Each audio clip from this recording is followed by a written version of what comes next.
Fala pessoal do mundo da enfermagem, sejam muito bem-vindos a essa nossa explicação de hoje. A gente vai direto ao ponto para desvendar aquela que é, sem dúvida, a máquina mais fascinante e dinâmica que existe, o corpo humano. Para quem está aí na faculdade encarando as disciplinas e os estágios da enfermagem, entender como essa máquina roda não é só um requisito chato para passar de semestre, viu? É o alicerce real para qualquer tomada de decisão clínica que precisaremos tomar lá na frente. Afinal, quando a gente examina um paciente, não estamos vendo só sintomas isolados pipocando do nada. A gente está olhando para um sistema gigantesco, trabalhando num ritmo frenético e todo interligado. E é exatamente esse o nosso mergulho de hoje. Para começar a aquecer os motores, pensem numa coisa bem básica, mas absolutamente essencial. O que é que realmente mantém o corpo humano vivo quando o mundo lá fora é, convenhamos, um verdadeiro caos? Pensa bem, a gente passa por mudanças bruscas de temperatura o tempo todo, nossa alimentação nem sempre é um reloginho, tem o estresse puxado da rotina, e mesmo com tudo isso jogando contra, o nosso organismo está lá, lutando sem parar para manter o equilíbrio interno. Ele nunca desliga. Está sempre fazendo aqueles pequenos e cruciais ajustes funcionais. Entender como essa batalha contínua acontece é literalmente o primeiro passo para dominar a ciência do cuidado na enfermagem. O nosso roteiro de hoje foi desenhado a dedo. Primeiro, vamos falar de anatomia versus fisiologia. Depois, do princípio da homeostase. Na sequência, a integração dos sistemas. E, para fechar, a fisiologia aplicada direto na prática clínica. Vamos lá? Chegando na nossa primeira sessão, anatomia versus fisiologia, a relação íntima entre a estrutura e a função. O contraste entre essas duas áreas é simplesmente fascinante, porque elas são, na verdade, totalmente inseparáveis. De um lado, a gente tem a anatomia, que mapeia a nossa estrutura estática. Ela mostra pra gente onde estão os ossos, os músculos, a localização cirúrgica dos órgãos. É como se fosse um mapa de construção das estradas. Do outro lado, entra a fisiologia, que é a função dinâmica pura. É a mecânica, física e a bioquímica acontecendo de verdade. Se a anatomia é a construção da estrada de asfalto, a fisiologia é o trânsito fluindo, a energia que dá vida a tudo isso. Uma simplesmente não faz sentido sem a outra. E tem um princípio de ouro aqui. A forma sempre segue a função. As duas são faces da mesma moeda. Pensa no coração, por exemplo. Ele não tem aquele formato muscular todo rebuscado à toa. Ele possui câmaras e válvulas anatômicas incrivelmente precisas, justamente para que a fisiologia consiga acontecer da melhor forma possível, ou seja, para conseguir bombear o sangue com o máximo de eficiência. A mesma coisa vale para os ossos, com aquela estrutura rígida feita para aguentar impacto e dar suporte, ou para os nossos pulmões, que têm milhões de minúsculos alvéolos só para maximizar aquela área de troca de gases vitais. Tudo ali foi esculpido por um motivo. Passando para a nossa sessão 2, o princípio da homeostase, a grande e incansável busca pelo equilíbrio interno. A famosa homeostase. Gente, homeostase é basicamente a capacidade absurda que os nossos processos reguladores têm de estabilizar o meio interno. Pensem que nós temos trilhões de células vivendo num ambiente que é essencialmente líquido. Para que as reações da nossa bioquímica vital não parem, esse ambiente precisa ser estupidamente estável. E olha, é uma batalha dinâmica o tempo inteiro. Se a temperatura do corpo sobe ou desce 1 grau que seja além da conta, ou se os níveis de glicose e cálcio ameaçam sair do limite de segurança, o corpo entra em ação na hora. Ele usa os mecanismos de feedback negativo para corrigir a rota e imediatamente garantir a sobrevivência. E para que toda essa mágica da homeostase dê certo, rola uma hierarquia de organização que é brilhante. A base de tudo começa no nível microscópico, nas células. Aí as células que fazem um trabalho parecido se unem como um time e formam os tecidos. Depois, esses tecidos vão se organizar em blocos maiores e bem mais complexos, que são os nossos órgãos.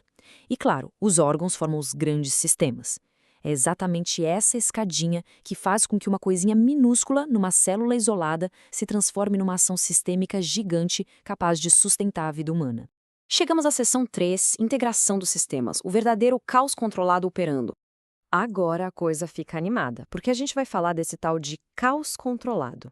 Sabe aqueles desenhos de livros didáticos em que os órgãos aparecem todos separadinhos e organizados, com muito espaço de sobra entre eles? Esquece aquilo. Na vida real, quem já foi para uma aula prática de anatomia sabe, os órgãos estão espremidos. É estômago enchendo, coração batendo no compasso, pulmão expandindo, fígado e pâncreas trabalhando a todo vapor, tudo pulsa e se move simultaneamente. Tudo junto e misturado. É uma verdadeira dança química e física, um caos incrivelmente complexo que simplesmente funciona na mais perfeita ordem. E para domar esse caos e manter as nossas células nutridas, os sistemas dependem profundamente uns dos outros. Acompanhe só o raciocínio. O sistema digestório vai lá, quebra o alimento e capta os nutrientes que a gente precisa. Enquanto isso, o sistema respiratório cuida de puxar o oxigênio essencial e já empurra aquele gás carbônico tóxico para fora através da nossa ventilação. Mas pensem bem, não adianta absolutamente nada ter muito nutriente e oxigênio se eles não chegarem lá na ponta, nas células. É aí que o sistema cardiovascular assume o papel principal como uma verdadeira rodovia de alta velocidade. Ele bombeia o sangue para entregar a carga vital e, de quebra, já passa recolhendo o lixo celular.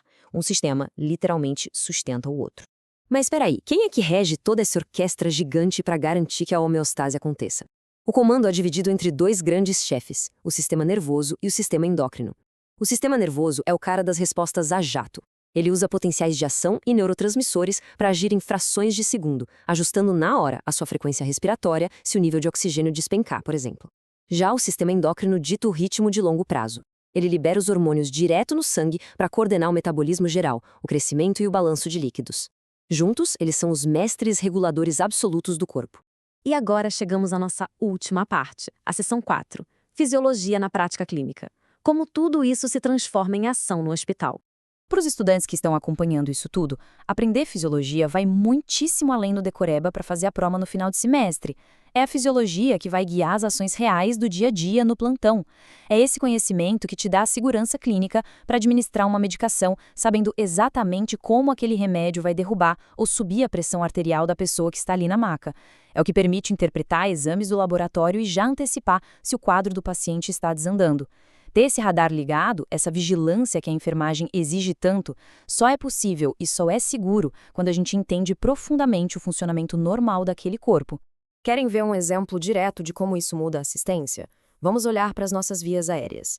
A via aérea natural lá pelo nariz tem uma função fisiológica impecável de filtrar, aquecer e umidificar o ar muito antes dele cair nos pulmões, certo?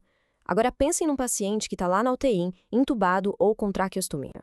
Essa anatomia e essa fisiologia natural simplesmente foram ignoradas. O ar está indo direto. Portanto, o ar entraria frio e seco pra caramba, causando ressecamento agudo e formando rolhas de secreção. É exatamente por causa dessa lógica que a enfermagem instala os filtros mecânicos como o HME. A tecnologia entra para substituir a fisiologia natural que foi pulada e garantir a proteção dos pulmões do paciente. Outra rotina da enfermagem que depende dessa clareza é a bendita aferição dos sinais vitais. Temperatura, frequência cardíaca, frequência respiratória e pressão arterial. Gente, não anotem isso no prontuário só como números burocráticos. Aquilo ali é o espelho exato, a leitura em tempo real da homeostase do seu paciente. Se a temperatura dispara para cima do limite, opa, o corpo está em guerra. Se a frequência do coração acelera loucamente, provavelmente a fisiologia dele está tentando compensar a falta de volume de sangue ou de oxigênio em algum lugar. Esses valores simples mostram na hora se a máquina está conseguindo sobreviver ou se ela está perdendo a batalha. E que traz a gente para essa super reflexão final. Já que nós entendemos que o corpo humano não atua com órgãos soltos, mas sim como um conjunto frenético e totalmente codependente, pensem nisto. Como é que uma falha na fisiologia de um único sistema pode desencadear uma cascata inteira de alarmes vermelhos lá no monitor do seu paciente? É aquilo, se os rins param, a pressão desregula totalmente, o coração sofre de tabela e o pulmão corre o risco de encher de líquido. O pensamento crítico que todo bom profissional de enfermagem precisa ter é exatamente este. Enxergar bem além do alarme isolado, identificando a reação em cadeia da fisiologia que está desabando nos bastidores. Fica aqui esse mega desafio para a gente continuar destrinchando os segredos maravilhosos dessa máquina interconectada. Bons estudos e até a próxima explicação.